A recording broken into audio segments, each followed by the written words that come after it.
Hello, everyone. I'm going to talk about the movie Milk.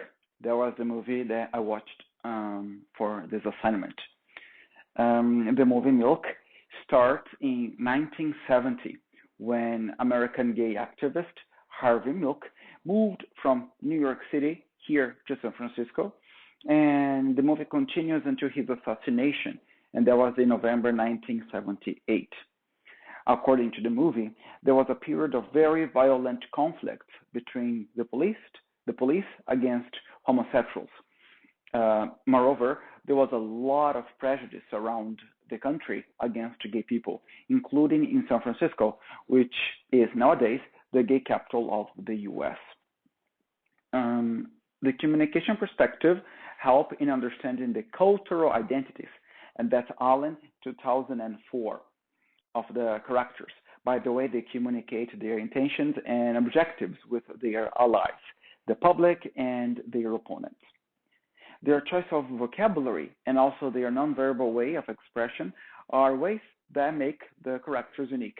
For example, Harvey Milk, for instance, would quite often start his speeches with the words, I want to recruit you to be closer to the audience.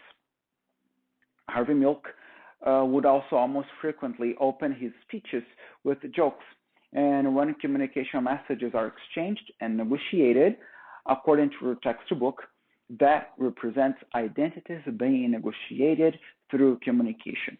And that's Martin and Nakayama 2018. We can infer that identity negotiation refers to how people reach agreements regarding who is who when communication is established. Once everyone involved in the communication accepts these agreements, people remain true to the identities they agree to take on. And that's Kim, 2016.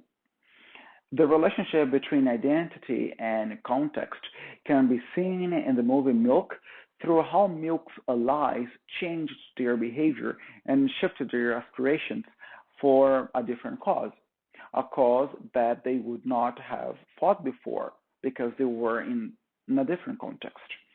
And that is an example of the cultural building block of intercultural communication. According to our textbook, sharing cultural patterns of perceptions and beliefs uh,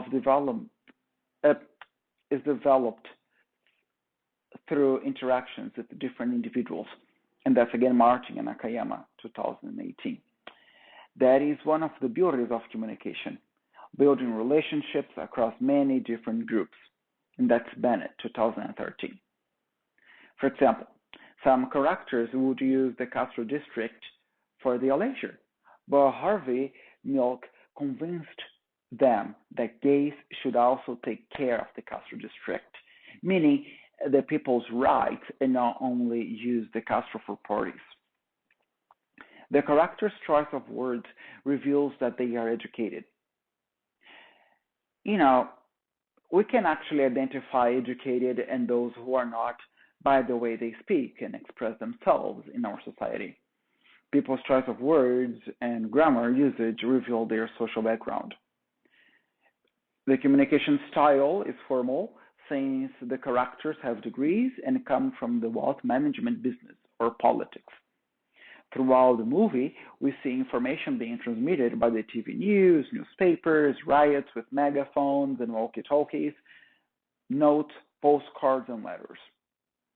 Their choice of words, their choice of vocabulary, and also their nonverbal way of expression are ways that make the characters unique. The characters' vivid facial expression and body language explore nonverbal codes in the movie. Moreover, throughout the movie, its soundtrack dictates the mood of the scenes. For example, Milk starts with a dramatic song, and by the movie's end, the suspense mood is brought by the opera. And in addition to that, the colors and shades on people's faces also contribute to the suspense mood. In my opinion, the final scene with people carrying candles in the Castro district is the most beautiful one. If you haven't watched the movie, I highly recommend. Milk tells Harvey Milk's story as one of a transformed life, a victory for individual freedom over state persecution, and a political and social cause.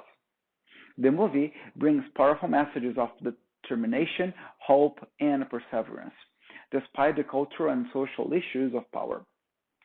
The film's hierarchy and political concerns can be identified by the pursuit of power and leadership by both sides of the story. One group wants to be superior to the other, and the movie does a good job showing both sides and their strategies for winning people's attention and support.